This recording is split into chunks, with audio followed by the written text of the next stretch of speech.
ഇന്ന് ദൈവസന്നിധാനത്തിലായിരിക്കുന്ന എല്ലാ ദൈവമക്കളെയും ദൈവം അനുഗ്രഹിക്കട്ടെ. നമുക്ക് വീണ്ടും ദൈവസന്നിധാനത്തിൽ കടന്നു വരുവാൻ മറ്റൊരു ദിവസം കൂടെ നമുക്ക് ദൈവം ദാനമായി തന്നു. എല്ലാ ദൈവത്തിന്റെ നന്മകൾക്കായി ഞാൻ ദൈവത്തെ സ്തുതിക്കുന്നു. എല്ലാവരെയും ദൈവം വീണ്ടും ശക്തീകരിക്കട്ടെ, അനുഗ്രഹിക്കട്ടെ എന്ന് പ്രാർത്ഥിക്കുന്നു. ഇന്ന് ഞാൻ ചിന്തിക്കുവാനായിട്ട് താല്പര്യപ്പെടുന്നത് പ്രയോറിറ്റീസ് ഇൻ ദ ക്രിസ്ത്യൻ ലൈഫാണ്. ഒരു ക്രിസ്ത്യ ജീവിതത്തിൽ ഏറ്റവും പ്രാധാന്യമുള്ള സംഗതികൾ. അതൊരു 7 കാര്യമായിട്ടാണ് ഞാൻ എഴുതിയിരിക്കുന്നത്. അത് 7 വിസ്തരിക്കാൻ നമുക്ക് ഈ 1 മണിക്കൂർ കൊണ്ട് സമയമില്ല. എങ്കിലും ഞാൻ ഓടിച്ചു പറവാനായിട്ടാണ് താല്പര്യപ്പെടുന്നത്. ഒന്നാമതായിട്ട് അതിനടിസ്ഥാനപരമായി വായിക്കുവാൻ ആഗ്രഹിക്കുന്നത് നമുക്ക് വളരെ പരിചയമുള്ള ഒരു വാക്യമാണ്. ലൂക്കോസിന്റെ സുവിശേഷം 9-ാം അധ്യായത്തിന്റെ 23-ഉം 24-ഉം. ഇതിങ്ങനെയാണ് കർത്താവ് പറഞ്ഞത്.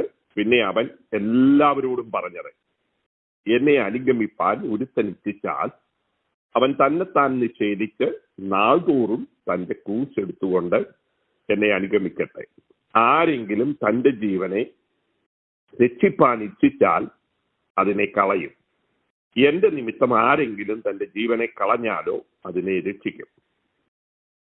എന്നിട്ട് യേശു അതിന്റെ ശക്തി എന്ന വണ്ണം പറഞ്ഞു, ഒരു മനുഷ്യൻ സർവ്വലോകവും നേടിയിട്ടും തന്നെത്താൻ നഷ്ടമാക്കി കളയോ ഛേദം വരുത്തുകയോ ചെയ്താൽ അവനെ എന്തു പ്രയോജനം? അപ്പോൾ ജീവിതത്തിൽ കർത്താവ് ഇവിടെ ഉദ്ദേശിക്കുന്നത്, ഒരു മനുഷ്യൻ എല്ലാ വസ്തുക്കളുടെയും ഉടമയാണെങ്കിൽ, ലോകത്തിലുള്ളതെല്ലാം തന്നെ അവനുണ്ടെങ്കിലും, അവൻ ഏതെങ്കിലും വിധത്തിൽ അവന്റെ ആത്മാവിനെ, അവന്റെ പ്രാണനെ ദൈവവുമായിട്ട് ബന്ധമില്ലാതെ നശിച്ചു പോയാൽ എന്തു പ്രയോജനം? അപ്പോൾ ഒരു ആത്മാവിന്റെ വിലയാണ് വേദപുസ്തകത്തിലെ ഏറ്റവും പ്രാധാന്യമുള്ള സംഗതി.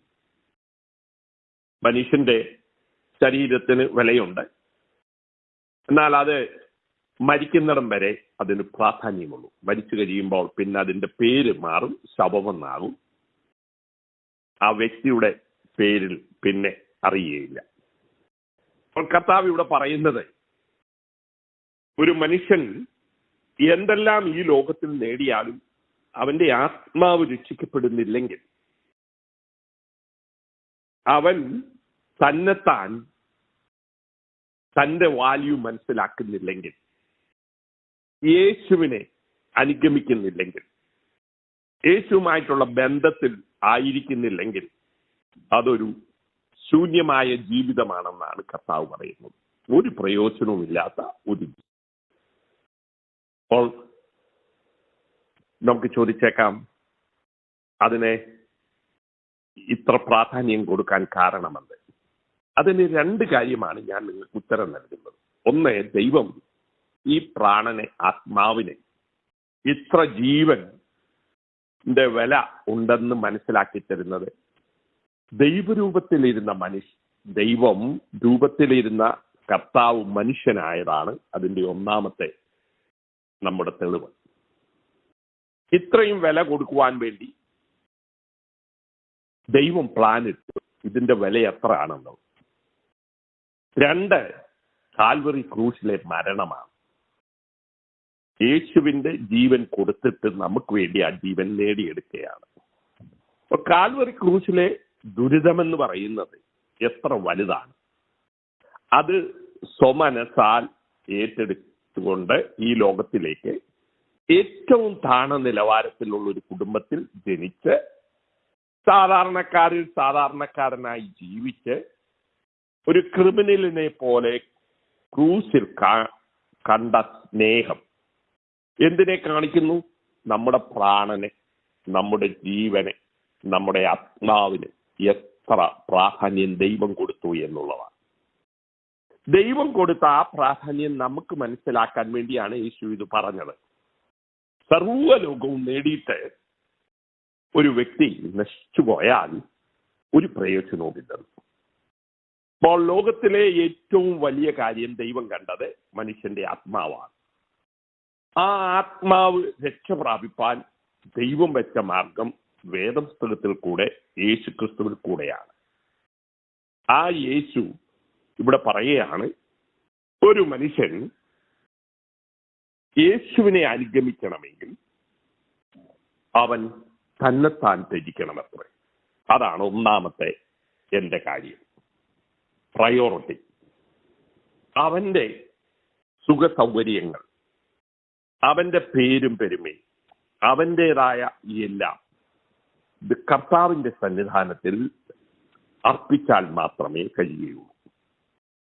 എന്ന് വെച്ചാൽ യേശുവിന് പ്രാധാന്യം കൊടുക്കണം. തന്നേക്കാൾ പ്രാധാന്യം യേശു തമ്പുരാന് കൊടുക്കണം. അതാണ് യേശു പറഞ്ഞത്. അതെങ്ങനെയാ പറഞ്ഞിരിക്കുന്നത്? അത് വളരെ വിസ്തരിച്ചാ പറഞ്ഞിരിക്കുന്നത്, അല്ല ഒറ്റ വാക്കിനാൽ അല്ല അത് പറഞ്ഞിരിക്കുന്നത്. എന്താ പറഞ്ഞിരിക്കുന്നത്? ഇവിടെ പറയാണ് 23-ാം വാക്യം 9:23, അവൻ എല്ലാവരോടും പറഞ്ഞത്, ഇതൊരു വ്യക്തിയും അതിൽ നിന്ന് ഒഴിവാക്കപ്പെട്ടവരില്ല മനുഷ്യവർഗത്തിൽ. എല്ലാവരോടും പറയാണ്, നിങ്ങൾ എന്നെ അനുഗമിപ്പാൻ ഇച്ഛിച്ചാൽ അവൻ തന്നെത്താൻ നിഷേധിച്ച് നാൾതോറും ക്രൂശ് എടുത്ത് എന്നെ അനുഗമിക്കട്ടെ. അപ്പൊ ക്രൂശ് എന്നൊക്കെ പറഞ്ഞാൽ വളരെ അപഹാസ്യമായ ഒരു സംഗതിയാണ്. അത് മരണത്തിന് വിധിക്കുന്ന വ്യക്തിക്ക് വേണ്ടി ഏറ്റവും ക്രൂരമായ മരണത്തിന് വേണ്ടി റോമാ ഗവൺമെന്റ് കണ്ടുപിടിച്ച മാർഗമാണ്. അപ്പോൾ ക്രൂശ് എന്ന് പറയുന്നത് തന്നെ ഒരു സന്തോഷത്തിന്റെ കാര്യം ആർക്കും പ്രദാനം ചെയ്യുകയില്ല. അപ്പോൾ യേശു പറയുകയാണ്, നിങ്ങളുടെ ജീവിതത്തിൽ നിങ്ങളെ തന്നെ നിഷേധിക്കണം, എന്നിട്ട് ക്രൂശ് എടുക്കണം അത്ര. എന്ന് വെച്ചാൽ മുന്നോട്ടുള്ള യാത്ര അത്ര സുഖകരമാണെന്നല്ല കർത്താവ് പറയുന്നത്. നമ്മൾ ക്രൂശ് എന്നൊക്കെ പറയുന്നത് വളരെ ലളിതമായി സിംബോളിസത്തിൽ കൊണ്ടുവന്ന ഫിഗറേറ്റീവിലായിട്ട് നമുക്കുണ്ടാകുന്ന മുട്ടുവേദന, തലവേദന, അസുഖങ്ങൾ, വീട്ടിലെ പ്രശ്നങ്ങൾ, ട്രയൽസ്, അല്ലെങ്കിൽ എതിരുകള്, ഇതൊക്കെയാണ് നമ്മുടെ ക്രൂശ്. എന്നാൽ കർത്താവ് എക്സാക്ട് ക്രൂശ് എന്ന് പറയുമ്പോൾ അന്ന് കേൾക്കുന്നവർക്ക് ഒരൊറ്റ ചിന്തയുള്ളൂ, മരണമാണ്. കാരണം അന്ന് ക്രൂശ് മരണത്തിന് മാത്രമാണ് ഉപയോഗിക്കുന്നത്. ഇന്ന് നമ്മുടെ കഴുത്തെ തൂക്കാനും പള്ളിയുടെ മുകളിൽ വെക്കാനും നമ്മൾ ബൈബിളിന്റെ മുകളിൽ വരയ്ക്കാനും എല്ലാം എടുക്കുന്നതുകൊണ്ട് അതിന്റെ ആ ക്രൂരത്വം നഷ്ടപ്പെട്ടു പോയി. അത് എങ്ങനെയാണ് നമുക്ക് മനസ്സിലാകുക എന്നുള്ളത് ബുദ്ധിമുട്ടാണ്. കാരണം കഴിഞ്ഞ ദിവസം ഞാൻ ഫേസ്ബുക്കിലെ ഒരു ഒരു ഒരു ഒരു കോമഡി പോലെ ആയിരിക്കും അവർ വെച്ചിരിക്കുന്നത്. ഈ കമോഡ് ഉണ്ടല്ലോ, നമ്മൾ ബാത്റൂമിൽ പോകുന്ന കമോഡ്, അതിനകത്ത് കറി വെച്ച് വിളമ്പുന്നത് കണ്ടു. അപ്പോൾ ഫണ്ണിന് വേണ്ടി ആയിരിക്കാം, പക്ഷെ അത് ചിലപ്പോൾ പുതിയതായിരിക്കാം. പക്ഷെ അത് കാണുമ്പോൾ നമുക്കൊരു ഉള്ളിലൊരു വിഷമം, അല്ലേ? കമോഡിൽ നിന്ന് ആഹാരം കോരി ആൾക്കാർക്ക് കൊടുക്കുന്നു. അത് ചിലപ്പോൾ കടയിൽ നിന്ന് വാങ്ങിച്ചോണ്ട് വന്ന് അത് കഴുകി നല്ല വൃത്തിയാക്കി നമ്മൾ ചട്ടിയും കലം ഉപയോഗിക്കുന്നത് പോലെ ഒരാൾ ഉപയോഗിച്ചിട്ടായിരിക്കാം തമാശ രൂപത്തിൽ ഫോട്ടോ എടുത്തത്. പക്ഷെ അത് കാണുന്നവർക്ക് എന്താ? ഒരു അമർഷം, ഒരു വിഷമം, ഒരു സങ്കടം, അല്ലേ? അപ്പൊ അതുപോലെയാണ് ക്രൂശ് അന്ന് കണ്ടിരുന്നത്. അവരുടെ ജീവിതത്തിൽ ഏറ്റവും നീചമായ വ്യക്തിയെ കൊല്ലുവാൻ ഉപയോഗിക്കുന്ന ഒരു വസ്തുവാണ് ക്രൂശ്. അത് കാണുമ്പോൾ അറപ്പ് തോന്നും, വെറുപ്പ് തോന്നും. അപ്പോൾ ആ യേശു പറയുന്നത്, എന്റെ പിന്നാലെ വരുന്നവൻ ഇത് പ്രതീക്ഷിച്ചോണ്ടേ വരാമെന്ന്. ക്രൂശ് എടുത്തുകൊണ്ട് എന്നെ അനുഗമിക്കണം, തന്നെത്താൻ ത്യജിക്കണം. എന്ന് വെച്ചാൽ അവൻ ജീവിക്കാനല്ല മരിക്കാനാണെന്നുള്ള ചിന്തയാണ് ത്യജിക്കുക എന്നിവിടെ ഉദ്ദേശിച്ചിരിക്കുന്നത്. അപ്പോൾ യേശു നമ്മളെ വിളിച്ചു വേർതിരിച്ചിരിക്കുന്നത് തന്നെ സ്നേഹിച്ചിട്ട് തന്നോടൊപ്പം ക്രൂശ് എടുക്കാനാണ്. അതുകൊണ്ടാണ് അപ്പോസ്തലനായ പൗലോസ് പറയുന്നത്, ഞാൻ എൻ്റെ ശരീരത്തിൽ ക്രൂശ് വഹിച്ചിരിക്കുന്നു. അതുകൊണ്ടാണ് താൻ പറയുന്നത്, എനിക്ക് മരിക്കുന്നതിന് ഭയമില്ല, അതെനിക്ക് ലാഭമാണ്. അതുകൊണ്ടാണ് താൻ പറഞ്ഞിരിക്കുന്നത്, എനിക്ക് ശുശ്രൂഷയാണ് വലുത്, ജീവിതവുമല്ല കഷ്ടപ്പാടുമല്ല. അതുകൊണ്ടാണ് താൻ പറഞ്ഞിരിക്കുന്നത്, ഞാൻ പാനീയയാഗമായി ഒഴിക്കപ്പെട്ടിരിക്കുന്നു.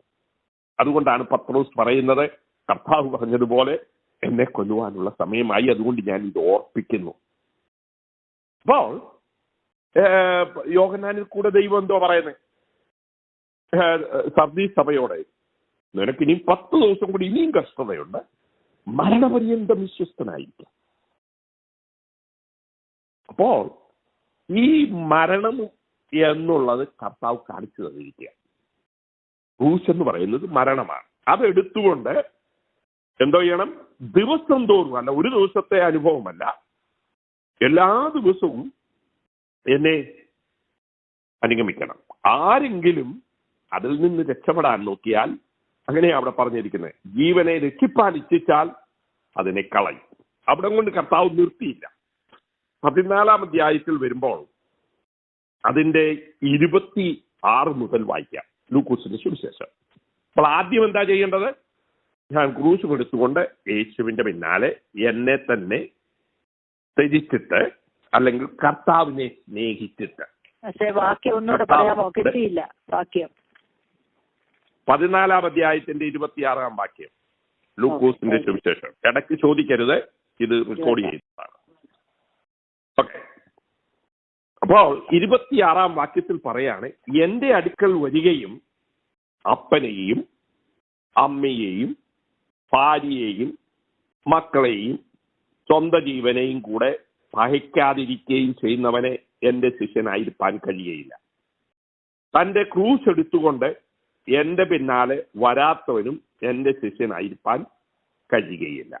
അപ്പോൾ യേശു ഒന്നുകൂടെ ശക്തി കൂട്ടി പറയാം, നിങ്ങളെ മാത്രം 2ാം സ്ഥാനത്താക്കിയാൽ പോരാ, പിന്നെ നിങ്ങളുടെ അപ്പനെയും അമ്മയെയും ഭാര്യയെയും മക്കളെയും സ്വന്തം ജീവനെയും കൂടെ പഹിക്കണം എന്ന് വെച്ചാൽ അവർക്കൊക്കെ 2ാം സ്ഥാനം, യേശുവിന് 1ാം സ്ഥാനം. അപ്പോൾ ഒരു പ്രശ്നം ഉദിക്കും, യേശുവിന് 1ാം സ്ഥാനമാണെങ്കിൽ എനിക്ക് 2ാം സ്ഥാനം വരും, മറ്റുള്ളവർക്ക് 3ാം സ്ഥാനമേ വരത്തുള്ളൂ, ഇല്ലേ? അങ്ങനെയല്ല, യേശുവിന് 1ാം സ്ഥാനം, ബാക്കിയുള്ളതെല്ലാം 2ാം സ്ഥാനം. കാരണം അത് എങ്ങനെയാണ് മനസ്സിലാക്കുന്നതെന്ന് ചോദിച്ചാൽ, നമുക്ക് പഴയ നിയമത്തിലെ ഒരു വലിയ വാക്യമാണ്, ദൈവത്തെ പൂർണ്ണ ഹൃദയത്തോടും പൂർണ്ണ മനസ്സോടും പൂർണ്ണ ശക്തിയോടും പൂർണ്ണ ആത്മാവോടും സ്നേഹിക്കുക എന്നുള്ളത്. ഏറ്റവും വലിയ കൽപ്പന ഏതാണെന്ന് യേശുവിന്റെ അടുക്കൽ വന്ന് ചോദിച്ചപ്പോൾ അവിടെ കർത്താവ് ഉത്തരം കൊടുക്കുന്നുണ്ട്. മത്തായി സുവിശേഷം 22-ാം അധ്യായത്തിന്റെ 37-38 വാക്യത്തിൽ വ്യക്തമായി പറഞ്ഞിട്ടുണ്ട്. അപ്പോൾ അത് പഴയ നിയമത്തിലെ ഉദ്ധരണിയാണ്. പഴയ നിയമത്തിലെ ഭക്തന്മാർ ചെയ്തുകൊണ്ട് വരണമെന്ന് ദൈവം ഉദ്ദേശിച്ചതാണ്. അപ്പോൾ ഇതൊരു പുതിയ ചിന്തയല്ല. ഏറെ കർത്താവിന് ആദ്യമായി സ്ഥാനം കൊടുക്കണമെന്നുള്ളത്, ദൈവത്തിന് 1ാം സ്ഥാനം കൊടുക്കണമെന്ന് ആവർത്തന പുസ്തകത്തിൽ 6-ാം അധ്യായത്തിന്റെ 5 മുതലുള്ള വാക്യങ്ങളിലും പലയിടങ്ങളിലും പറഞ്ഞിട്ടുണ്ട്. ഒരുപാട് വാക്യം വായിക്കാൻ ഞാൻ ആഗ്രഹിക്കുന്നില്ല. അപ്പോൾ പഴയ നിയമത്തിൽ പറഞ്ഞിരിക്കുകയാണ്, ദൈവത്തെ എന്തോ ചെയ്യണം, ആദ്യമായി നമ്മുടെ ജീവിതത്തിലെ ഏറ്റവും പ്രാധാന്യമുള്ള സ്ഥാനത്ത് പ്രതിഷ്ഠിക്കണമെന്ന്. അത് പേരിനല്ല, ഒരു പഴിക്ക് വേണ്ടിയല്ല, ചടങ്ങിന് വേണ്ടിയല്ല, പൂർണ്ണ ഹൃദയത്തോടും പൂർണ്ണ മനസ്സിലും, നമ്മുടെ തലച്ചോറിലും നമ്മുടെ ഹൃദയത്തിലും നമ്മുടെ ശക്തി മുഴുവൻ ഉണ്ടായിരിക്കണം. നമ്മുടെ ആത്മാവിന്റെ ആ എല്ലാ വിധത്തിലും അതിന് ബാധകമാണ്. എന്ന് പറഞ്ഞാൽ ടോട്ടൽ മനുഷ്യനിൽ ആ ദൈവസ്നേഹം പിടിച്ചു പറ്റണമെന്ന്, അതിന് പ്രാധാന്യം കൊടുക്കണമെന്ന്. അപ്പോൾ കർത്താവ് അത് തന്നെയാണ് തന്റെ ഭാഷയിൽ പറയുന്നത്, ആ ദൈവം ഞാനാണ്. പഴയ നിയമത്തിലെ യഹോവ നിങ്ങൾക്ക് വേണ്ടി മരിക്കാൻ വന്ന യഹോവയുടെ ദാസൻ, യെശയ്യാ പ്രവചനം 53-ാം അധ്യായത്തിലും 40 മുതലുള്ള പല ഭാഗങ്ങളിലും പറഞ്ഞിരിക്കുന്ന യഹോവയുടെ ദാസൻ ഞാനാണ്. ആ ദൈവം നിങ്ങളുടെ നടുവിൽ ഇറങ്ങി വന്നപ്പോൾ പഴയ നിയമത്തിൽ പറഞ്ഞിരിക്കുന്ന ഒന്നാമത്തെ കൽപ്പന നിങ്ങൾ എന്ത് ചെയ്യണം? നിങ്ങൾ പാലിക്കണം. അതാണ് കർത്താവ് ഇവിടെ പറയുന്നത്. നിങ്ങളെക്കാൾ നിങ്ങളുടെ അപ്പനേക്കാൾ പ്രാധാന്യം, നിങ്ങളുടെ അമ്മയേക്കാൾ പ്രാധാന്യം. ഇതൊരാണുങ്ങളോടാ പറയുന്നത് കൊണ്ട് ഭാര്യയേക്കാൾ പ്രാധാന്യം, അതുകൂടാതെ മക്കളെക്കാൾ പ്രാധാന്യം. ഒരു സ്ത്രീയോടാണെങ്കിൽ യേശു പറഞ്ഞു, മാർത്തയോട് പറഞ്ഞു, ഇവൾ എന്നെയാണ് സ്നേഹിക്കുന്നത്, നിന്റെ കുക്കിംഗ് അല്ല, നിന്നോടുള്ള മമതയല്ല, ശിഷ്യന്മാരോടുള്ള താല്പര്യവുമല്ല. അവൾ ഏറ്റവും നല്ലത് തിരഞ്ഞെടുത്തു. യേശുവിനെ സ്നേഹിച്ചു, യേശുവിന്റെ കൂടെ സമയം ചെലവഴിച്ചു, യേശുവിൽ നിന്ന് പഠിച്ചു. അപ്പോൾ യേശു പറഞ്ഞ അതാണ് നല്ലത്, ആരും അവളിൽ നിന്ന് എടുത്തു കളയില്ല. അപ്പോൾ എന്താണ് അവിടെ കാണുന്നത്? യേശുവിനോടുള്ള സ്നേഹം യേശു മനസ്സിലാക്കുന്നുണ്ട്. യേശുവിന് കൊടുക്കുന്ന പ്രാധാന്യം കർത്താവ് ഗ്രഹിക്കുന്നുണ്ട്. യേശു അതെപ്പോഴും മനസ്സിലാക്കിയിട്ടുണ്ട്. നന്ദി കരറ്റാൻ വന്ന ശമരിയക്കാരനെ കർത്താവ് ഉയർത്തി പറയുന്നത് നമ്മൾക്കറിയാമല്ലോ. ഒരു സ്ത്രീയെ പാപിനിയായിരുന്നു ഇന്നലെ വരെ, ഇന്ന് അവള് വലിയ വിലയുള്ളൊരു സുഗന്ധദ്രവ്യം കൊണ്ട് വന്നപ്പോൾ പറഞ്ഞു, ഇവളാണ് എന്നെ അധികം സ്നേഹിച്ചതെന്ന്. പത്രോസിനോട് യേശു ചോദിക്കുകയാണ്, നീ എന്നെ ഇവരെക്കാൾ അധികം സ്നേഹിക്കുന്നു? എന്നിട്ട് യേശു എഫെസോസ് സഭയോട് പറയാണ്, നിങ്ങൾക്കൊരു കുഴപ്പമേ ഉള്ളൂ, ദൈവസ്നേഹം നഷ്ടപ്പെട്ടു. അത് നഷ്ടപ്പെട്ടു. ബാക്കി എല്ലാ കാര്യങ്ങളും ചടങ്ങുകളും ഒക്കെ നടക്കുന്നുണ്ട്, പക്ഷേ ദൈവസ്നേഹം നഷ്ടപ്പെട്ടു. പത്രോസിനോട് യഥാസ്ഥാനപ്പെടുത്താൻ ഒറ്റ ചോദ്യമേ ഉള്ളൂ, നീ ഇവരെക്കാൾ അധികമായി എന്നെ സ്നേഹിക്കുന്നു. അപ്പോൾ എന്താ കർത്താവ് ഉദ്ദേശിക്കുന്നത്?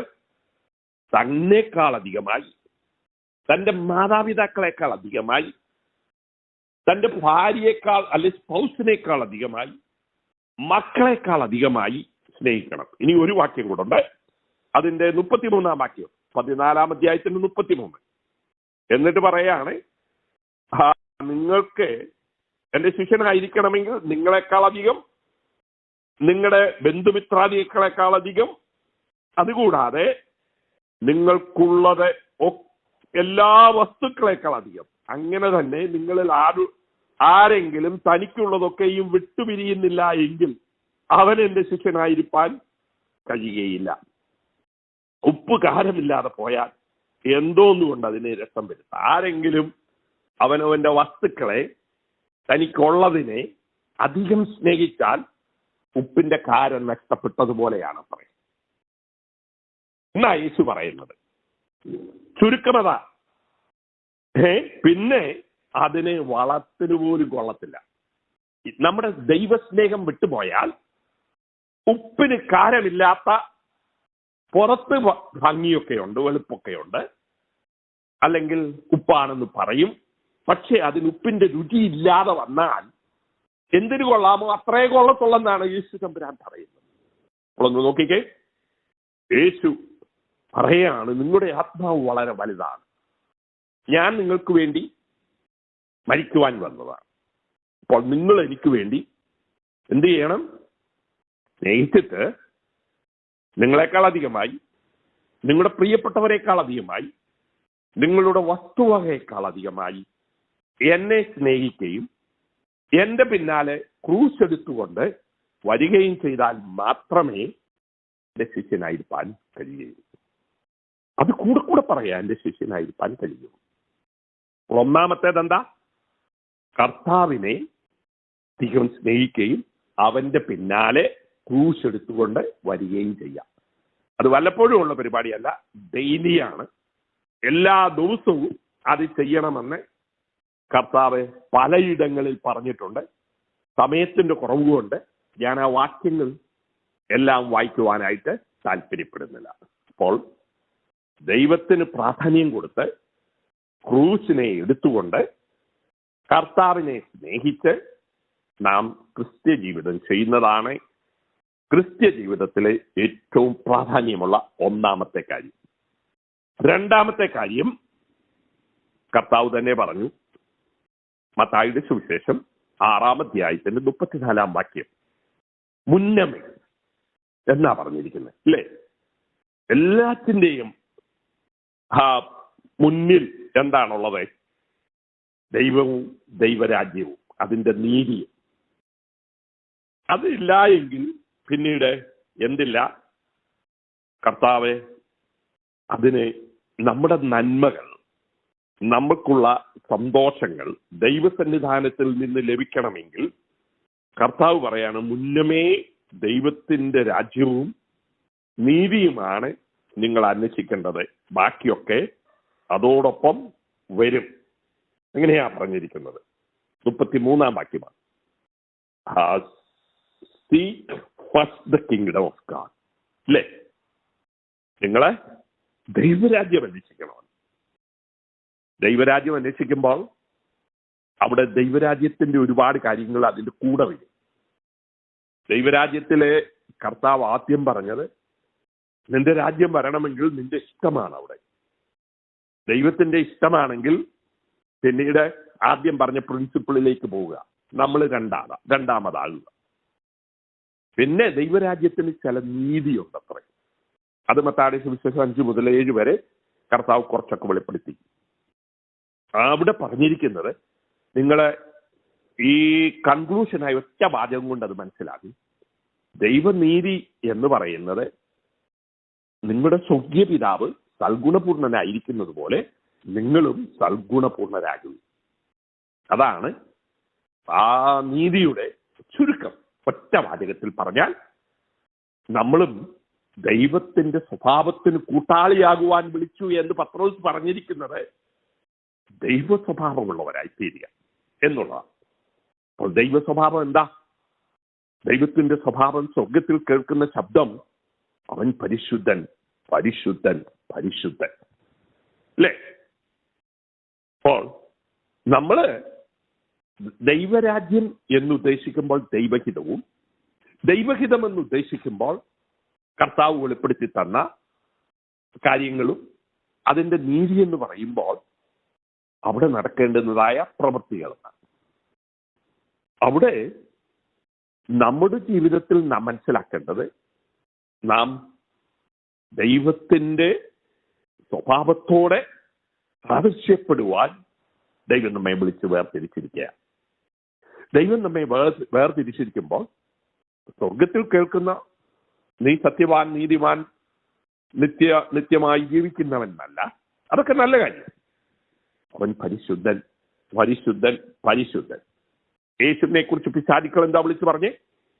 ഇവൻ ദൈവത്തിന്റെ പരിശുദ്ധൻ. ആ ദൂതൻ എന്തുവാ പറഞ്ഞത്? ഉണ്ടാകുവാനുള്ള വിശുദ്ധ പ്രജ. യേശുവിനെ കുറിച്ച് എബ്രായ ലേഖനകാരൻ പറഞ്ഞെന്താ? നമുക്ക് യേശു എങ്ങനെയുള്ളവനാണെന്ന് 7-ാം അധ്യായത്തിൽ വളരെ കാര്യമായി പറഞ്ഞിരിക്കുക. നമുക്കുള്ള മഹാപുരോഹിതൻ പവിത്രൻ, നിർദോഷൻ, നിർമ്മലൻ, പാപികളോട് വേർപെട്ടവൻ, സ്വർഗത്തെക്കാൾ ഉന്നതൻ എന്ന് വെച്ചാൽ എല്ലാം പരിശുദ്ധൻ എന്നുള്ള അവിടുത്തെ ചുരുക്കം. എന്നിട്ട് നമ്മളോടും പറയാം, നിങ്ങളെ ഞാൻ വിശുദ്ധനായിരിക്കുന്ന പോലും നിങ്ങളും വിശുദ്ധരാകാൻ. പത്രോസിന്റെ 1-ാം ലേഖനം 1-ാം അധ്യായത്തിന്റെ 15-16 വാക്യത്തിൽ, ആകയാൽ സ്വർഗീയ വിളിക്ക് ഓഹരിക്കാരായുള്ളവരെ എന്ന് പറഞ്ഞിട്ട് നമ്മളോടും പറയാ, വിശുദ്ധ വിളി കൊണ്ടാണ് നമ്മെ വിളിച്ചിരിക്കുന്നത്.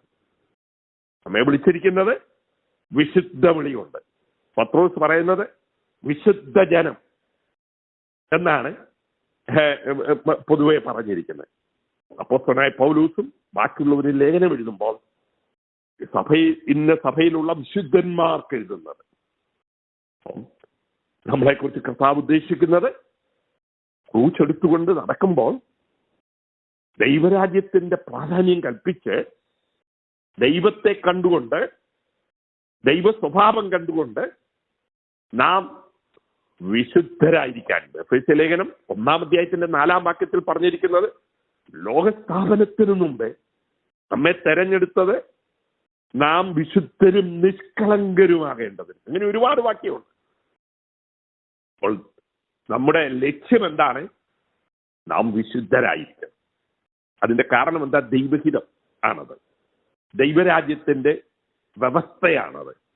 അതിൽ കുറഞ്ഞതൊന്നും ദൈവരാജ്യത്തിന്റെ വ്യവസ്ഥയല്ല, ഈ ലോകത്തിന്റെ വ്യവസ്ഥകളാണ്. അതുകൊണ്ടാണ് കർത്താവ് പറഞ്ഞത്, നമ്മുടെ ജീവിതത്തിൽ ദൈവത്തെ കാണണമെങ്കിൽ ഹൃദയശുദ്ധിയുള്ളവർക്ക് ദൈവത്തെ കാണാൻ പറ്റുള്ളൂ. നമുക്ക് എബ്രായ ലേഖനത്തില് 12-ാം അധ്യായത്തിന്റെ 14-ാം വാക്യത്തിൽ പറയുന്നത്, ശുദ്ധീകരണം പ്രാപിപ്പാൻ ഉത്സാഹിപ്പീൻ, ശുദ്ധീകരണമില്ലാതെ ആരും കർത്താവിനെ കാണുന്നു. ശുദ്ധീകരണത്തിന്, വിശുദ്ധിക്ക് ഒരുപാട് പ്രാധാന്യം കൊടുത്തിട്ടുണ്ട്. ദൈവസ്നേഹത്തിന് പ്രാധാന്യം കൊടുത്തതുപോലെ തന്നെ വലിയ പ്രാധാന്യം കൊടുത്ത ഒരു കാര്യമാണ് വിശുദ്ധി. ആ വിശുദ്ധി ഇല്ലാതെ നമുക്ക് ഒന്നും കഴിയയില്ല. കൊരിന്ത്യർക്ക് എഴുതിയ 2-ാം ലേഖനം 7-ാം അധ്യായത്തിന്റെ 1-ാമത്തെ വാക്യത്തിൽ പറഞ്ഞിരിക്കുന്നത്, ആകയാൽ നമുക്ക് ഈ വാഗ്ദാനമൊക്കെ ഉള്ളത് കൊണ്ട് ജഡത്തിലെയും ആത്മാവിലെയും സകല കന്മഷവും നീക്കി നമ്മെ തന്നെ ദൈവഭയത്തിൽ വിശുദ്ധിയെ സൂക്ഷിക്കാനല്ല, തികച്ചുകൊള്ളുക. ഒരുപാട് വാക്യങ്ങളുണ്ടെങ്കിലും ഇനി ഞാൻ വാക്യം അതിലോട്ട് പോകുന്നില്ല. നിങ്ങൾക്കറിയാമെന്ന് എനിക്കറിയാം. അപ്പോൾ ഈ കാര്യങ്ങൾ അടുക്കും ചിട്ടയുമായി നമ്മുടെ ഹൃദയത്തിൽ കയറണം. ഒന്നാമത് കർത്താവിനെ അനുഗമിക്കുക. നമ്മൾക്ക് പ്രാധാന്യം അധികം കൊടുക്കാതെ കർത്താവിന് പ്രാധാന്യം കൊടുത്ത് ദൈവരാജ്യത്തിന്റെ കാര്യങ്ങൾ അന്വേഷിക്കണം. ദൈവരാജ്യത്തിന്റെ കാര്യങ്ങൾ എന്ന് പറയുമ്പോൾ അതിൽ ഏറ്റവും പ്രധാനപ്പെട്ട നീതി വിശുദ്ധിയാണ്. ആ വിശുദ്ധി ഉണ്ടെങ്കിലേ നമുക്ക് ദൈവത്തെ കാണാനോ ദൈവത്തിൻ്റെതായ ആ ദിവ്യ സ്വഭാവത്തിൽ കൂട്ടാവകാശികളായി നമുക്ക് നൽകിയിരിക്കുന്ന വാഗ്ദാനങ്ങൾ നമ്മുടെ സ്വന്തമാക്കുവാൻ നമുക്ക് കഴിയുകയുള്ളൂ. അല്ലായെങ്കിൽ നമുക്കിങ്ങനെ പറഞ്ഞുകൊണ്ട് ഓരോന്നും സമയങ്ങൾ തള്ളിവിടുവാൻ പറ്റും. അപ്പോൾ ഈ കാര്യം മറന്നു പോകരുത്. ദൈവത്തിന്റെ മുൻപിലെ പ്രയോറിറ്റീസ് എന്ന് പറയുന്നത് കർത്താവിനെ പ്രാധാന്യം, സ്നേഹം കൊടുക്കുക. എങ്ങനെ പഴയ നിയമത്തിൽ ദൈവത്തെ പൂർണ്ണ ഹൃദയത്തോടും പൂർണ്ണ മനസ്സോടും പൂർണ്ണാത്മാവോടും പൂർണ്ണമായി സ്നേഹിക്കണമെന്ന് പറഞ്ഞ ഉദ്ധരണി യേശു ക്രിസ്തുവിലാണത് നാം തെളിയിക്കേണ്ടത്. ആ ദൈവത്തെ തെളിയിക്കണമെങ്കിൽ ഈ വിശുദ്ധിയിൽ ജീവിക്കുമ്പോഴാണ് നമ്മൾക്ക് കൂട്ടുകാരനെ, കർത്താവ് പറഞ്ഞു ഈ 1ഉം 2ഉം എന്ന് അവിടെ തിരിക്കാൻ പോലും പറ്റത്തില്ലെന്ന്. ഈ കൽപ്പനയിൽ ഏറ്റവും പ്രാധാന്യമുള്ള കൽപ്പന ഏതാന്ന് ചോദിച്ചപ്പോൾ പറഞ്ഞു ദൈവത്തെ സ്നേഹിക്കണം. അതുപോലെ തന്നെ പ്രാധാന്യമുള്ളതാത്രേ പിന്നെ നമ്മുടെ കൂട്ടുകാരനെ സ്നേഹിക്കുന്നു. അത് വേർതിരിക്കാൻ പറ്റുകയില്ല. അതിന് യോഹന്നാൻ പറഞ്ഞിരിക്കുന്ന ഒരു എളുപ്പമാർഗമുണ്ട് മനസ്സിലാക്കാൻ. ദൈവത്തെ സ്നേഹിക്കുന്നു എന്ന് പറയുകയും നമ്മുടെ കൂട്ടുകാരനെ സ്നേഹിക്കാതിരിക്കുകയും ചെയ്യുന്നുവെങ്കിൽ ദൈവത്തെ സ്നേഹിക്കുന്നു എന്ന് പറയുന്നത് കള്ള മാത്രമേ. അതിനകത്ത് ഒരു വിലയുമില്ല. ദൈവത്തെ കള്ളനാക്കുക. നമ്മൾ ദൈവത്തെ സ്നേഹിക്കുന്നു എന്ന് പറഞ്ഞിട്ട്, അതുകൊണ്ടാണ് കർത്താവ് തന്റെ മുന്നിൽ വന്ന പരീശന്മാരോട് ചോദിച്ചത്, നിങ്ങൾ ദൈവത്തിന് കൊടുക്കുന്നു എന്ന് പറഞ്ഞ് മാതാപിതാക്കൾക്ക് കൊടുക്കാതിരിക്കുന്നത് ദൈവകൽപ്പന ദുർബലപ്പെടുത്തുന്നു എന്ന്. ദൈവത്തിനെന്നും പറഞ്ഞ് വലിയൊരു സംഖ്യ കൊണ്ട് കൊടുത്തിട്ട് മാതാപിതാക്കളോടുള്ള ഉത്തരവാദിത്വം മാറ്റിക്കളഞ്ഞപ്പോ അവരെ കർത്താവ് ശാസിക്കുന്ന പോലെ വർത്താനം പറയും. നിങ്ങൾക്ക് പ്രാധാന്യം നിങ്ങളുടെ ട്രഡീഷനാണ്, അല്ലാതെ ദൈവവചനമല്ല. അതുകൊണ്ട് നാം ഒരു കാര്യം ചെയ്യുമ്പോൾ ഏതെങ്കിലും ഒരു കാര്യത്തിന് പ്രാധാന്യം കൽപ്പിച്ചത് കൊണ്ട് ഗുണമില്ല. എല്ലാ കാര്യങ്ങളും നാം ചെയ്താൽ മാത്രമേ പറ്റുള്ളൂ. ഇപ്പോൾ നമ്മളെ നല്ല മീൻ പൊരിച്ചെന്നിരിക്കട്ടെ, അല്ലെങ്കിൽ ഇറച്ചി കറി വെച്ചെന്നിരിക്കട്ടെ, അതിനകത്ത് മുളകിട്ടത് കൊണ്ട് മാത്രമായില്ല. അതിനകത്ത് ചേരേണ്ടതെല്ലാം ചേരണം. എന്നാൽ മാത്രമേ അത് നമ്മുടെ വായ്ക്ക് രുചി ഉണ്ടാകുള്ളൂ. ഉപ്പില്ലാതെ മുളകിട്ടത് കൊണ്ട് കാര്യമുണ്ടോ? മുളകിട്ട് ഇടാതെ ഉപ്പിട്ടത് കൊണ്ട് മാത്രം കാര്യമുണ്ടോ? അങ്ങനെ അതിനകത്ത് എന്തെല്ലാം വേണമോ അതെല്ലാം ചേർന്നാൽ മാത്രമേ അതൊരു നല്ല മീൻ പൊരിയാകുള്ളൂ. എന്ന് പറയുന്നത് പോലെ നാം ഒരു സൈഡിനെ എംഫസൈസ് ചെയ്യുന്ന ഒരു പ്രശ്നമുണ്ട്. അവിടെയാണ് നമ്മുടെ പ്രോബ്ലം. ഇന്ന് രക്ഷിക്കപ്പെട്ടവരുടെ ഇടയിൽ ദൈവരാജ്യത്തിന് പ്രാധാന്യമുണ്ട്, പക്ഷെ ദൈവരാജ്യത്തിന്റെ നീതിക്ക് പ്രാധാന്യമില്ല. നീതി എന്താ?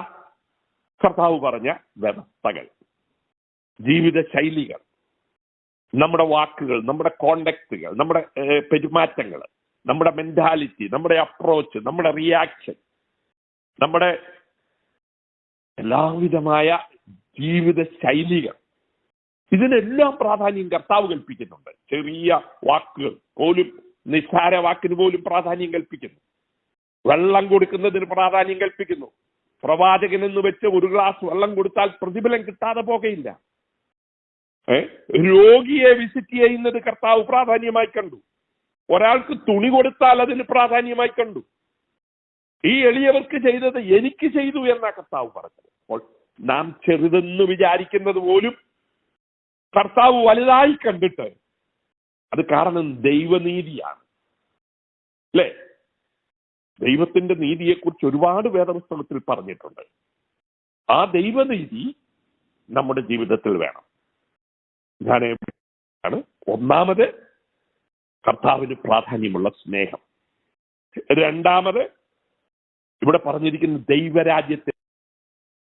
ആ ദൈവരാജ്യം എന്ന് ഉദ്ദേശിക്കുമ്പോൾ പ്രധാനപ്പെട്ടത് ദൈവഹിതവും അതിന്റെ കൂടെ പോകുന്ന നീതിയും. ആ നീതിയിൽ ഏറ്റവും പ്രധാനപ്പെട്ടത് വിശുദ്ധിയാണ്. അത് ദൈവത്തോട് ബന്ധപ്പെട്ട് കിടക്കുന്നത് കൊണ്ട് ഞാനത് പറഞ്ഞു എന്ന് മാത്രമേ ഉള്ളൂ. അങ്ങനെ നമ്മുടെ ജീവിതം കർത്താവിന്റെ മുൻപിൽ ശ്രേഷ്ഠമായിരിക്കണമെങ്കിൽ നമ്മളെ ആ കാര്യം ചെയ്തേ പറ്റത്തുള്ളൂ. ഇനി അടുത്തത്, നാലാമത്തേത് ഞാൻ പറയാനായിട്ട് ആഗ്രഹിക്കുന്നത് എന്താണെന്നറിയാമോ? കർത്താവ് ശിഷ്യന്മാരെ വിളിച്ചത് തന്നോടുകൂടെ ഇരിക്കാനും പറഞ്ഞുവിടാനും ഒക്കെയാ. പക്ഷെ എന്തിനാണെന്നറിയാമോ? മീനെ പിടിക്കുന്നവരായിരുന്നവരെ മനുഷ്യരെ പിടിക്കുന്നവരാക്കുക. അതാണ് ആദ്യത്തെ വാചകം. എന്നെ അനുഗമിപ്പി, ഞാൻ നിങ്ങളെ മനുഷ്യരെ പിടിക്കുന്നവരാക്കും. അപ്പൊ നമ്മുടെ ജോലി എന്താ? മനുഷ്യരെ പിടിക്കുക. അപ്പോൾ ഈ ആൾക്കാരൊക്കെ ഇന്ത്യയിൽ അടിയും ഇടിയും കൊള്ളുന്ന എന്തിനാണ്? അവർ കൺവേർട്ട് ചെയ്യുന്നെന്നും പറഞ്ഞാൽ. നമ്മൾ കൺവേർട്ട് ചെയ്യുന്നത് നമ്മളല്ല, ദൈവമാണ്. നമ്മൾ ആകെ ചെയ്യുന്നത് കർത്താവിന്റെ സ്നേഹം പറയുക എന്നുള്ളത്. കർത്താവിന് മാത്രമേ ഒരാളെ റിയലി കൺവേർട്ട് ചെയ്യാൻ പറ്റുള്ളൂ, അവന്റെ ഹൃദയത്തിന് മാറ്റം കൊടുക്കാൻ പറ്റുള്ളൂ. നമ്മുടെ ജോലി മനുഷ്യരെ പിടിക്കുക. യേശു അവസാനം എന്താ പറഞ്ഞ് സ്വർഗത്തിലേക്ക് പോയത്? നിങ്ങൾ പോയി സകല ജാതികളെയും ശിഷ്യരാക്കുക. അപ്പൊ ഈ മീനെ പിടിക്കുക എന്ന് പറഞ്ഞാൽ, അല്ല, മനുഷ്യനെ പിടിക്കുക എന്ന് പറഞ്ഞാൽ അതിന്റെ അർത്ഥം എന്താ? അതിന്റെ അർത്ഥം ശിഷ്യരാക്കുക എന്നുള്ള. ആ ശിഷ്യരാക്കുന്നതിനെ കുറിച്ച് കർത്താവ് തന്റെ ശിഷ്യന്മാരോട് വേറൊന്ന് പറഞ്ഞു. നിങ്ങൾ എല്ലാവരോടും പോയി എന്താ പറയണം? സുവിശേഷം പറയണം. എന്ന് വെച്ചാൽ സാക്ഷ്യം പറയണം. യേശു ആരാണ്? നിങ്ങൾ എന്റെ സാക്ഷികളാകുമെന്നാ പറഞ്ഞിട്ടുണ്ട്.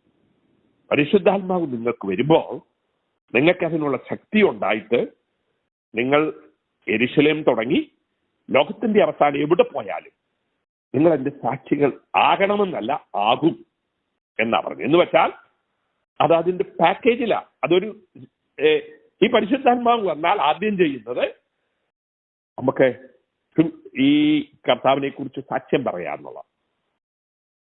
അത് നമ്മൾ മറന്നുപോകുമ്പോൾ, ആ പ്രയോറിറ്റി മറന്നു പോകുമ്പോൾ നമുക്ക് വലിയ മിസ് ചെയ്യപ്പെടും എന്തോ കാര്യങ്ങൾ.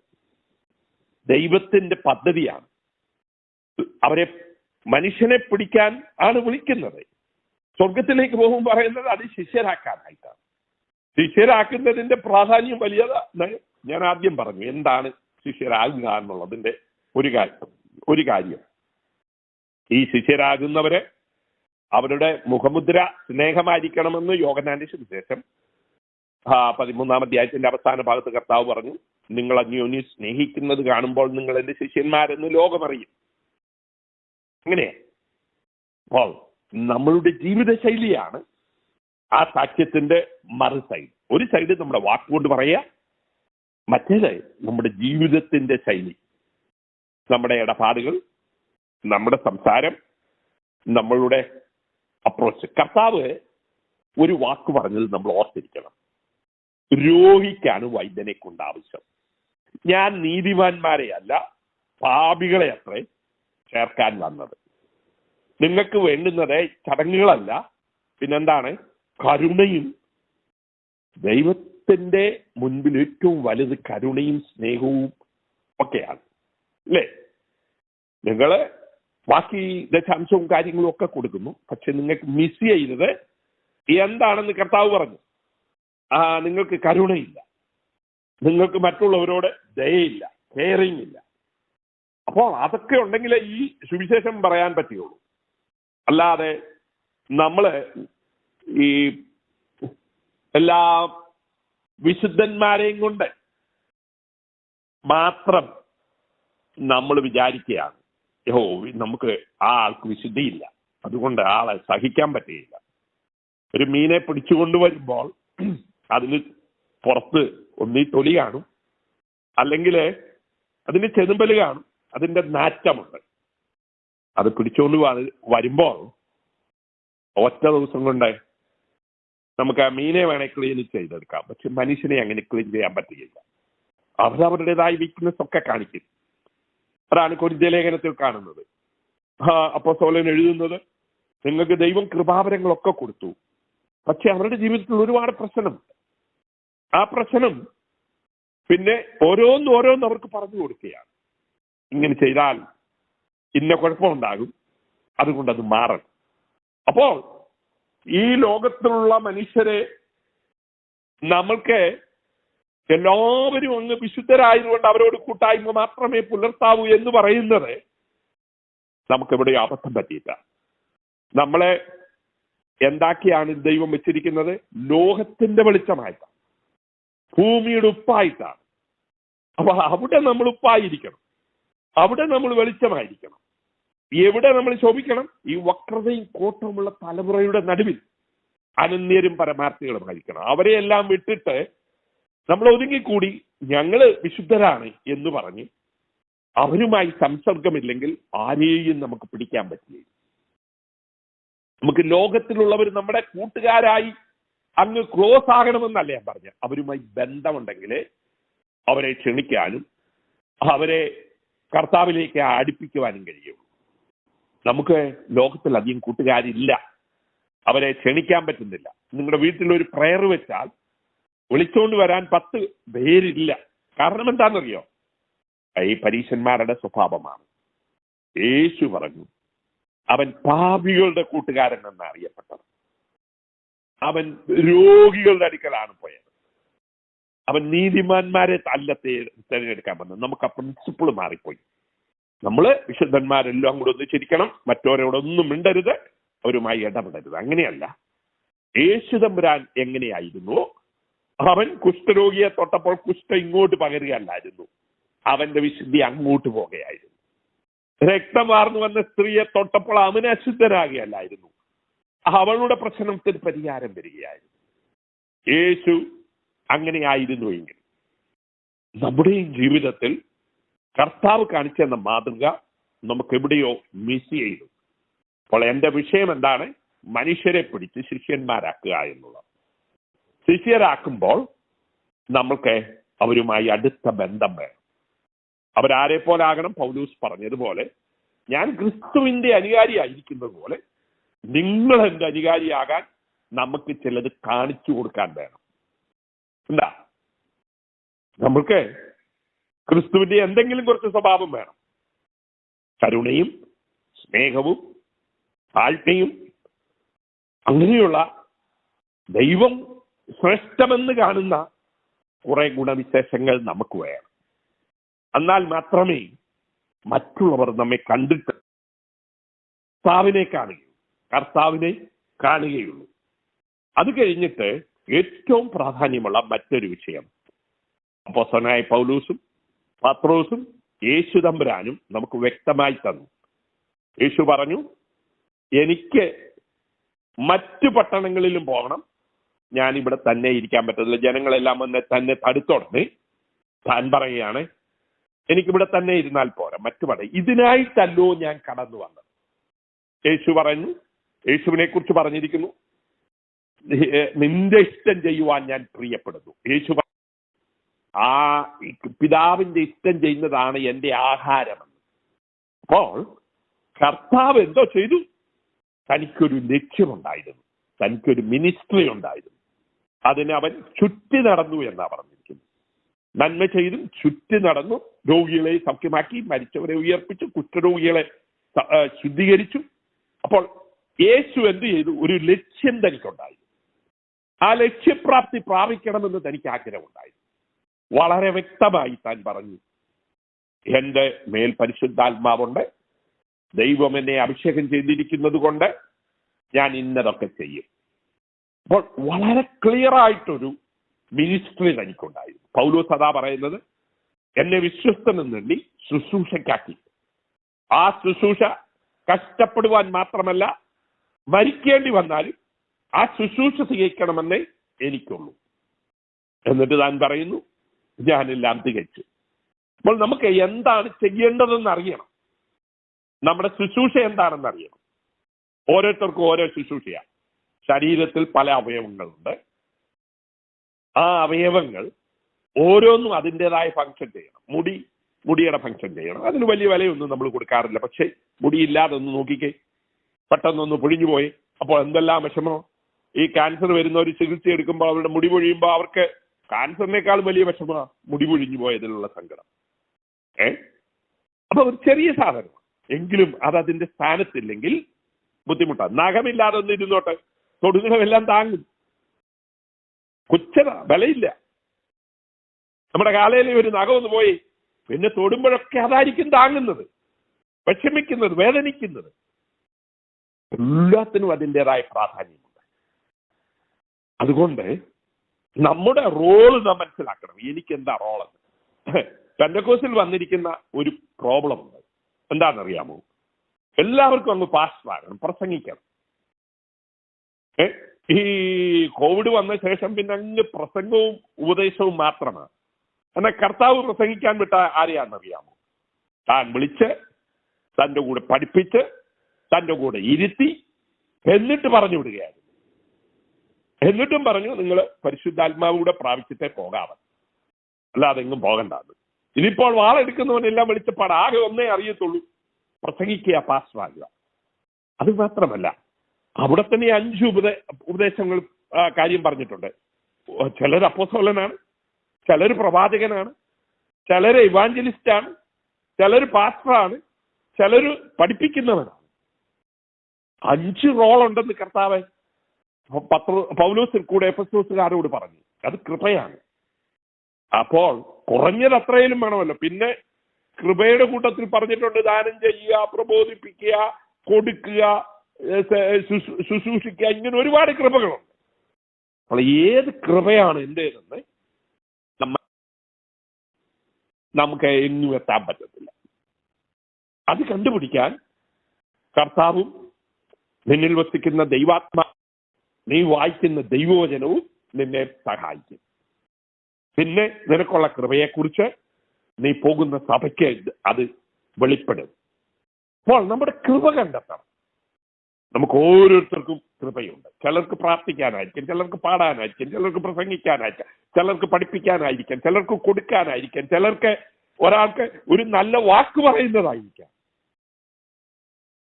എന്താ ബർന്നബാസിന്റെ ക്വാളിറ്റി എന്തായിരുന്നു? തകർന്നവരെ ശക്തീകരിച്ചു കൊണ്ടുവരിക. അവന് പ്രബോധനപുത്രൻ എന്ന് പേര് കൊടുത്തു എന്നാണ് എഴുതിയിരിക്കുന്നത്. വലിയ കാര്യം, അത്ഭുതം ഒന്നും ചെയ്തതായിട്ട് നമ്മൾ എങ്ങും വായിക്കുന്നില്ല. പൗലോസിന്റെ കൂടെ പോയപ്പോഴും അല്ലെങ്കിൽ അവിടെ ഇവിടെയൊക്കെ പോയപ്പോഴൊക്കെ താനെ മറ്റുള്ളവരുടെ കൃപ കണ്ടെത്തി സന്തോഷിച്ചു എന്നാണ് എഴുതിയത്. അതാണ് ബർന്നബാസിനെ കുറിച്ച് പറയുന്നതെങ്കിൽ നമ്മളിലൊക്കെ കൃപയുണ്ട്. അപ്പോൾ കൃപ കണ്ടെത്തണം. എന്നിട്ട് ആ ശുശ്രൂഷ നിറപടിയായി നിവർത്തിക്കണം. പൗലോസ് മരിക്കുന്നതിന് മുമ്പ് തിമോത്തിയോസിനോട് പറയാ, നിന്റെ ശുശ്രൂഷ നീ നിറപടിയായി നിവർത്തിക്കുക. അതിന് നീ എന്തോ ചെയ്യണം? സമയത്തും അസമയത്തും ഒരുങ്ങിയിരിക്കണം. അപ്പോൾ നിന്റെ ജീവിതത്തിൽ ഒരുക്കം എന്താ വേണം? വളരെ കാര്യമായി നീ ഒരുങ്ങിയിരുന്നാൽ മാത്രമേ നിനക്ക് ആ കാര്യം ചെയ്യാൻ പറ്റുകയുള്ളൂ. അടുത്തത് എന്താണെന്നറിയാമോ? നമ്മുടെ ജീവിതത്തിൽ ഇതൊക്കെ ചെയ്യണമെങ്കിൽ നമുക്ക് വിശ്വാസം വേണം, അല്ലാതെ കാര്യം നടക്കത്തില്ല.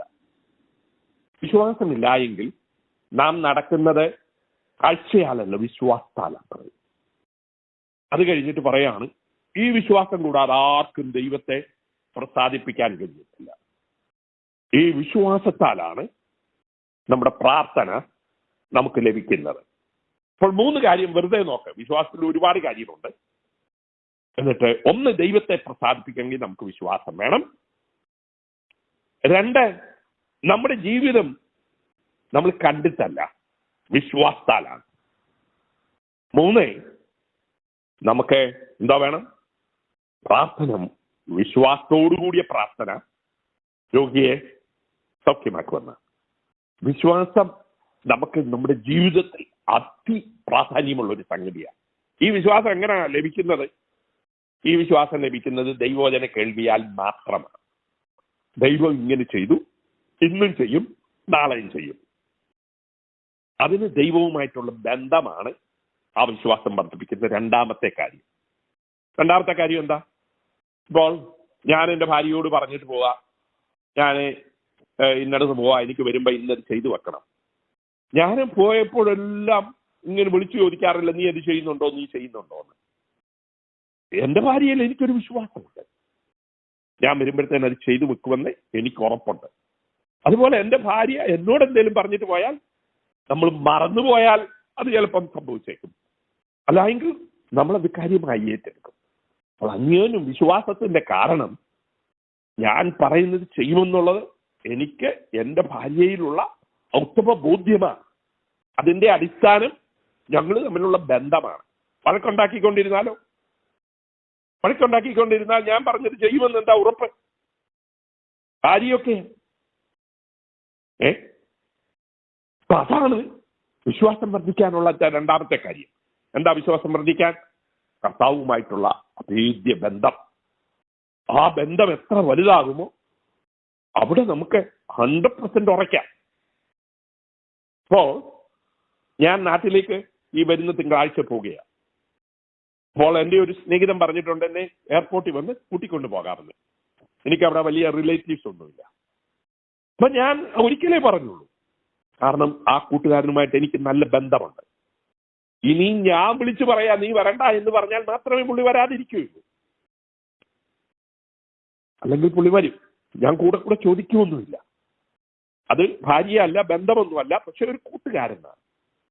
കൂട്ടുകാരനാണെങ്കിൽ, നല്ല കൂട്ടുകാരനാണെങ്കിൽ സഹോദരനേക്കാൾ അടുത്തുള്ള ബന്ധമുണ്ടെന്ന് ആദർശവാക്യക്കാരൻ പറഞ്ഞിട്ടുണ്ട്. അപ്പോൾ അതും ബന്ധത്തിന്റെ അടിസ്ഥാനത്തിൽ. അപ്പോൾ ദൈവം അങ്ങനെയാ ചെയ്യുന്നത്. യേശു ലാസറിന്റെ കല്ലറയ്ക്കൽ വന്ന് പറയുന്ന ഒരു കാര്യമുണ്ടല്ലോ, പിതാവേ, ഞാൻ എന്ത് ചോദിച്ചാലും നീ എനിക്ക് ചെയ്യുമെന്ന് എനിക്കറിയാം, എനിക്ക് യാതൊരു സംശയവുമില്ല. ആ വാക്യം ഞാൻ വായിച്ച് കേൾപ്പിക്കാം. 11-ാം അധ്യായത്തിൽ യേശു വന്നിട്ട് ഉറക്കെ പറയുകയാണ്, പിതാവേ, അവൻ മേലോട്ട് നോക്കി, 41-ാം വാക്യം 11-ാം അധ്യായം യോഹന്നാന്റെ സുവിശേഷം.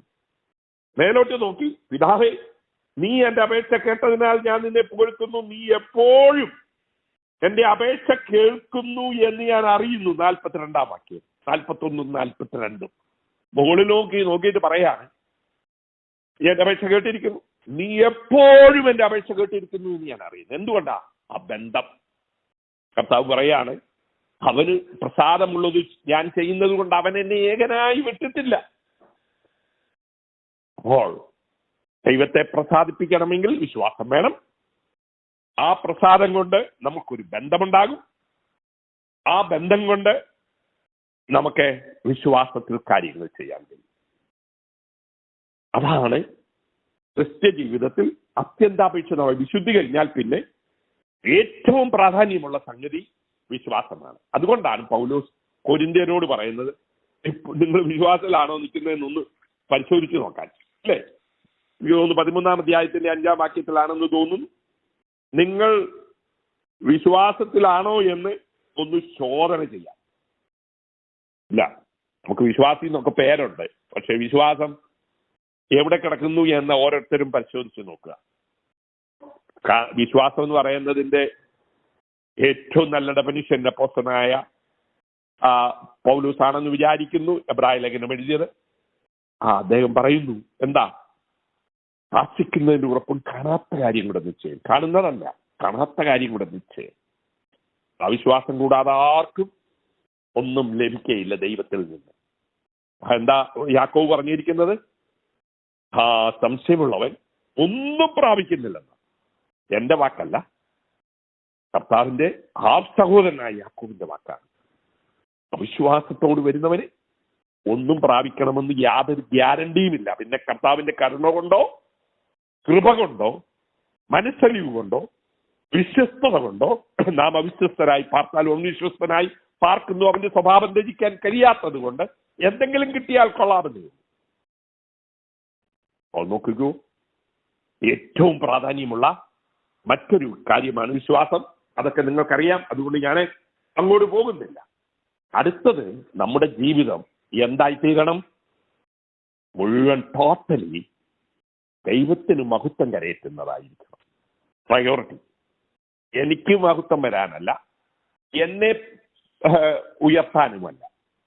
കാരണം ഞാനെന്ന് പറയുന്ന വ്യക്തിക്ക് പ്രാധാന്യമില്ലാതാണല്ലോ ക്രൂശ് എടുത്തുകൊണ്ട് വരുന്നത്. അപ്പോൾ മിനിസ്ട്രിയിലോ നമ്മുടെ ജീവിതം കൊണ്ടോ എനിക്കല്ല. അതുകൊണ്ടാണ് പ്രാർത്ഥിക്കുമ്പോൾ നിങ്ങൾ എന്ത് ചെയ്യരുത്? പരീക്ഷന്മാരെ പോലെ ഉറക്കം നിന്ന് ഞാൻ അത് ചെയ്തു ഇത് ചെയ്തു ഇങ്ങനെയാണെന്നൊക്കെ പറഞ്ഞ് പ്രാർത്ഥിക്കരുതെന്ന് കർത്താവ് പറഞ്ഞു. മത്തായിയുടെ സുവിശേഷം 6-ാം അധ്യായത്തിൽ 3 കാര്യം പറഞ്ഞിട്ടുണ്ട്. ഉപവസിക്കുമ്പോൾ അതും ഡിക്ലെയർ ചെയ്ത് ഞാൻ ഉപവസിക്കുകയാണെന്നും പറഞ്ഞ് നടക്കരുതെന്ന്. പിന്നെ കൊടുക്കുന്നത് അവിടെയും പറഞ്ഞിട്ടുണ്ട്, അതും വിളിച്ചു പറഞ്ഞുകൊണ്ട് നടക്കരുത്. നമ്മുടെ ജീവിതത്തിൽ അത് 3 വളരെ ഉറക്കെ പറയുന്ന കൂട്ടത്തിലാണ് നാം. ഞാൻ വലിയ പ്രാർത്ഥനാ മനുഷ്യനാണ്, ഞാൻ ഉപവസിക്കാറുണ്ട്, ഞാൻ കൊടുക്കാറുണ്ട്, ഇതൊക്കെ നമുക്ക് 4 പേർ വലിയ സന്തോഷമാണ്. യേശു പറഞ്ഞു, അങ്ങനെയല്ല നിങ്ങൾ ചെയ്യേണ്ടത്. അപ്പോൾ അത് നിങ്ങളുടെ മഹത്വത്തിന് വേണ്ടിയാണ് അതൊക്കെ പരസ്യപ്പെടുത്തുന്നത്. എന്താ കർത്താവ് എന്താ പൗലോസിൽ കൂടെ പറഞ്ഞത്? നാം എന്ത് ചെയ്താലും തിന്നാലും കുടിച്ചാലും, 1 കൊരിന്ത്യർ 10:31, തിന്നാലും, അതാണ് ഏറ്റവും പ്രാധാന്യമുള്ളത്. തിന്നാതെ നമുക്ക് ജീവിക്കാൻ പറ്റത്തില്ല. കുടിച്ചാലും അതിനോടൊപ്പം തന്നെ പ്രാധാന്യമുള്ള മറ്റൊരു കാര്യം ഇന്ന് പറയാണ്, എന്ത് ചെയ്താലും എന്ത് ചെയ്താലും ദൈവത്തിന്റെ മഹത്വത്തിനായി തീരണം. ദൈവത്തിന്റെ മഹത്വത്തിനായി തീരണം. അപ്പോൾ നമ്മുടെ ജീവിതം ദൈവമഹത്വത്തിനായിരിക്കണം. അതുകൊണ്ടാണ് യേശു പറഞ്ഞത്, നിങ്ങൾ അധികം ഫലം കായ്ച്ചാൽ ദൈവം മഹത്വപ്പെടുന്നു. നിങ്ങളുടെ നല്ല പ്രവൃത്തികൾ കണ്ടിട്ട് മറ്റുള്ളവര് ദൈവത്തെ മഹത്വപ്പെടുത്തുന്നു. ഈ വാക്യങ്ങളൊക്കെ നമുക്കറിയാമല്ലോ. അപ്പോൾ ദൈവമഹത്വമായിരിക്കണം നമ്മുടെ ലക്ഷ്യം. ദൈവമഹത്വത്തിന് വേണ്ടിയാണ് നാം ആരാധിക്കുന്നത്. ദൈവമഹത്വത്തിന് വേണ്ടിയാണ് നാം ഈ ലോകത്തിൽ എന്ത് ചെയ്താലും ചെയ്യേണ്ടത്. അല്ലാതെ നമ്മളെ ഉയർത്തുവാനല്ല, നമ്മളെ പൊക്കാനല്ല. നമ്മളെ ഒരാൾ പൊക്കിയില്ലെങ്കിൽ വിഷമപ്പെടേണ്ട ആവശ്യമില്ല. കാരണം പൊക്കുന്നത് ദൈവിക വിഷയത്തിൽപ്പെട്ടതല്ല. ദൈവം പൊക്കട്ടെ, ദൈവം പറയട്ടെ, ഇവനാണ്, ഇവന് കാപട്യമില്ല, ഇവൻ വിശുദ്ധനാണ്, ഇവൻ നല്ലവനാണ്, അവൻ പ്രവാചകനാണ്, അവൻ പ്രാർത്ഥിക്കുന്നു.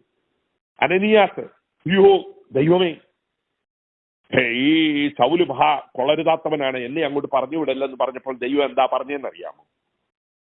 എന്റെ കുഞ്ഞെ, അവൻ 3 ദിവസമായുള്ളൂ മാനസാന്തരപ്പെട്ടിട്ട്, പക്ഷെ അവൻ പ്രാർത്ഥിക്കുകയാണ്. അതാണ് കർത്താവ് കണ്ട ക്വാളിറ്റി. അവൻ പ്രാർത്ഥിക്കുകയാണ്. ഇന്ന് പകൽക്കാലം പ്രിയപ്പെട്ടവരെ, നമ്മുടെ ജീവിതത്തിൽ പ്രയോറിറ്റീസ് ഇതാണ്. എന്നിട്ട് അവസാനത്തേതൂടെ ഞാൻ പറഞ്ഞു നിർത്തട്ടെ. നമ്മുടെ ലക്ഷ്യം ഈ ലോകമല്ല, ദൈവരാജ്യമാണ്. ഈ ലോകത്തിൽ നമുക്ക് നിലനിൽക്കുന്നതൊന്നുമില്ല. സ്വർഗത്തിൽ നിന്ന് നമ്മുടെ കർത്താവ് വരുമെന്ന് നാം പ്രതീക്ഷിക്കുന്നു. ഈ ലോകവും അതിന്റെ മോഹങ്ങളും ഒഴിഞ്ഞു പോകും. ദൈവേഷ്ടം ചെയ്യുന്നവൻ നിലനിൽക്കും. നിത്യതയായിരിക്കണം നമ്മുടെ ലക്ഷ്യം. അതാണ് പൗലോസ് പറയുന്നത്. എന്തേ, ഞാൻ എൻ്റെ പ്രവൃത്തി തികച്ചു, എൻ്റെ കർത്താവ് എനിക്ക് നീതിയുള്ള കിരീടം എനിക്ക് നൽകും. യേശു എന്താ പറഞ്ഞത്? പിതാവേ, നീ എനിക്ക് തന്ന പ്രവൃത്തി ചെയ്തു, ഞാൻ നിന്നെ മഹത്വീകരിച്ചിരിക്കുന്നു. എനിക്ക് നിന്നിലുണ്ടായിരുന്ന, ലോകസ്ഥാപനത്തിന് മുമ്പുണ്ടായിരുന്ന മഹത്വത്തിലേക്ക് എന്നെ പ്രവേശിപ്പിക്കണം. സ്വർഗമായിരുന്നു തന്റെ ലക്ഷ്യം. ഞാൻ അങ്ങോട്ട് തന്നെ വരികയാണ്. അതാണ് യേശു പറഞ്ഞത്. നമ്മുടെയും ലക്ഷ്യം അതായിരിക്കട്ടെ. ഈ ലോകത്തിൽ നമ്മൾ ലക്ഷ്യം വെച്ചാൽ ഈ ലോകത്തിൽ അതൊക്കെ ചിലപ്പോൾ ലഭിച്ചെന്ന് വന്നേക്കാം. എന്നാൽ അബ്രഹാമിനെ കുറിച്ച് ഏറ്റവും ശ്രേഷ്ഠമായി എഴുതിയിരിക്കുന്ന എന്താ? അവൻ ദൈവം നിർമ്മിച്ച നഗരത്തിനായി കാത്തിരുന്നു. അത് ഏറ്റവും ശ്രേഷ്ഠമായ ഒരു കാര്യമാണ്. പാപം ചെയ്ത് കുഴപ്പം ചെയ്തപ്പോഴും ദാവീദ് എന്തുവാ പറയുന്നതെന്നറിയോ? എനിക്ക് അവന്റെ അടുക്കിലേക്ക് പോകാം, ഞാൻ പോവുകയാണ്, അവിടെ ചെന്ന് സ്വർഗത്തിൽ ചെന്ന് കണ്ടോളാമെന്ന് കൊച്ചു മരിച്ചോടൻ. യേശു അത് തന്നെയാ പറഞ്ഞത്. ഞാൻ ഇരിക്കുന്നിടത്ത് നിങ്ങളെയും ഇരുത്തേണ്ടതിന് ഞാൻ നിങ്ങളെ കൂട്ടിക്കൊണ്ടു പോകും. ഇന്ന് പിൽക്കാലം നമ്മുടെ പ്രതീക്ഷ അതാണ്. നമ്മുടെ കർത്താവ് വരും.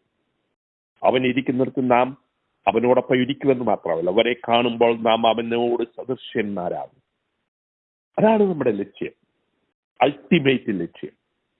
അപ്പോൾ സ്വർഗത്തെക്കുറിച്ചുള്ള ഒരു ബോധ്യം, കർത്താവിന്റെ വരവിനെ കുറിച്ചുള്ള ഒരു വലിയ ചിന്ത, അതിന്റെ അടിസ്ഥാനത്തിൽ നമ്മുടെ ജീവിതം ആകപ്പാടെ കെട്ടിപ്പടുക്കുക. അതാണ് ക്രിസ്ത്യ ജീവിതത്തിൽ ഏറ്റവും പ്രാധാന്യമുള്ളതെന്ന് ഞാൻ ഈ നാളുകളിൽ കുറിച്ചു വെച്ചതാണ് നിങ്ങളുടെ മുൻപിൽ ഞാൻ പറഞ്ഞത്. അത് വേദപുസ്തകത്തിന്റെ അടിസ്ഥാനത്തിൽ അതിപ്രധാനമായ പല കാര്യങ്ങളാണ്. നമ്മുടെ ജീവിതം ഒന്ന് നോക്കാം, നമ്മുടെ ആകത്തുക ഒന്ന് നോക്കാം, ലക്ഷ്യമൊന്ന് നോക്കാം, ദൈവസ്നേഹം ഒന്ന് നോക്കാം, നമുക്ക് വിശ്വാസം ഒന്ന് നോക്കാം, വിശുദ്ധി ഒന്ന് നോക്കാം, നമ്മുടെ ഹോപ്പ് കർത്താവിന്റെ വരവ് എന്നുള്ളതൊന്ന് നോക്കാം, നമ്മുടെ മിനിസ്ട്രി ഒന്ന് നോക്കാം.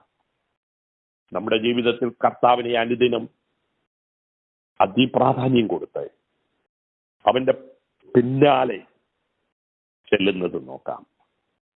നമ്മുടെ സ്ഥിതി എന്താണെന്ന് മനസ്സിലാക്കിയിട്ട് ഈ 26 പ്രസംഗം കേട്ട് മടുക്കുന്നവരായിട്ടല്ല, പിന്നെയോ ജീവിതത്തിൽ ഒരു പങ്കെങ്കിലും ഒരു സ്റ്റെപ്പെങ്കിലും കർത്താവിനോട് അടുക്കുവാൻ നമുക്ക് കഴിയട്ടെ. നമുക്ക് പ്രാർത്ഥിക്കാം.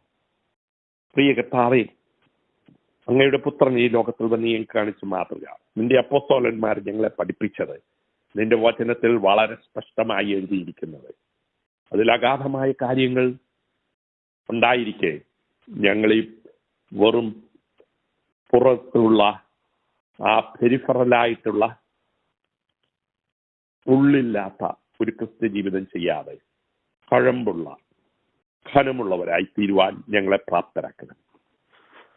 പേരുകൊണ്ടല്ല, ജീവിതം കൊണ്ട് ഞങ്ങൾക്ക് അങ്ങനെ ഇടയാക്കണം. കാലം നോക്കിയാൽ ഉപദേഷ്ടാക്കന്മാരാകേണ്ട ഞങ്ങൾ ഇപ്പോഴും ശിശുക്കളായി ജഡീകന്മാരായി പാല് കുടിച്ചുകൊണ്ട് ജീവിക്കുന്ന അവസ്ഥയിൽ നിന്ന് ഞങ്ങളെ ഉയർത്തണം. ഞങ്ങളുടെ കാഴ്ചപ്പാട് നിത്യതയായിരിക്കാൻ, ഞങ്ങൾ അനുദിനം കർത്താവിനെ അനുഗമിപ്പാൻ, ഞങ്ങളുടെ ശുശ്രൂഷ നിറപടിയായി നിവർത്തിപ്പാൻ, നല്ലവനും വിശ്വസനും എന്നുള്ള വാക്ക് കേൾക്കുവാൻ ഞങ്ങളെ ഏൽപ്പിച്ചു തരുന്ന കർത്താവ്. ഞങ്ങൾക്ക് കുറവുണ്ട്, കുറ്റങ്ങളുണ്ട്, പരാജയമുണ്ട്. എന്നാലും ഇതുവരെയും ഞങ്ങളെ തള്ളിക്കളയാതെ ഉപേക്ഷിക്കാതെ നീ ഞങ്ങളെ താങ്ങി നടത്തി ഇന്നുവരെയും കൊണ്ടുവന്നത് ഓർത്ത് സ്തോത്രം. ഞങ്ങളുടെ ജീവിതത്തിന് ഒരു ടോട്ടൽ ചേഞ്ച് തരുമാറാകണം. അടിയനെ കേട്ടതിന്റെ മക്കൾ ആരൊക്കെയാണെന്നൊന്നും അടിയൻ അറിഞ്ഞുകൂടാ. അവരാര് തന്നെയായിരുന്നാലും അവർക്കൊക്കെയും കൃപയും ശക്തിയും അതിനുള്ള വിഷനും അതിനുവേണ്ടിയുള്ള താല്പര്യവും കൊടുക്കുമാറാകണം. ശാരീരികമായി, മാനസികമായി, ഭൗതികമായി അവരെ അനുഗ്രഹിക്കണമേ. അവരെ പ്രാർത്ഥിച്ചുകൊണ്ടിരിക്കുന്ന വിഷയങ്ങൾക്ക് രോഗികളുണ്ട്, ദുഃഖിതരുണ്ട്, ഭാരപ്പെടുന്നവരുണ്ട്. എല്ലാവരെയും നീ ശക്തീകരിക്കണമേ. ഇന്നത്തെ പകൽക്കാലം ഞങ്ങൾക്ക് ഏറ്റവും അനുഗ്രഹമാക്കി തീർത്താലും ദുഷ്ടം ഞങ്ങളെ തുടരും. ദൈവരാജ്യത്തിന്റെ കൺസെപ്റ്റ് കൊണ്ട് ഞങ്ങളുടെ ഹൃദയം നിറയുവാൻ ഇടയാക്കുമാറാകണമെന്ന് പ്രാർത്ഥിക്കുന്നു. സകല മഹത്വം അങ്ങേക്ക് തരുന്നു. ഞങ്ങളെ അനുഗ്രഹിച്ചാലും യേശു ക്രിസ്തുവിന്റെ വിലയേറിയ നാമത്തിൽ തന്നെ ആമേൻ. പ്രിയ ദൈവജനം, നമ്മുടെ ജീവിതത്തിൽ ഈ പ്രയോറിറ്റീസ് ആണോ എന്നൊന്ന് ചിന്തിക്കാൻ ദൈവം ഇടയാക്കട്ടെ എന്ന് പറഞ്ഞ് ഞാൻ എൻ്റെ വാക്കുകൾ ചുരുക്കുന്നു. Praise the Lord.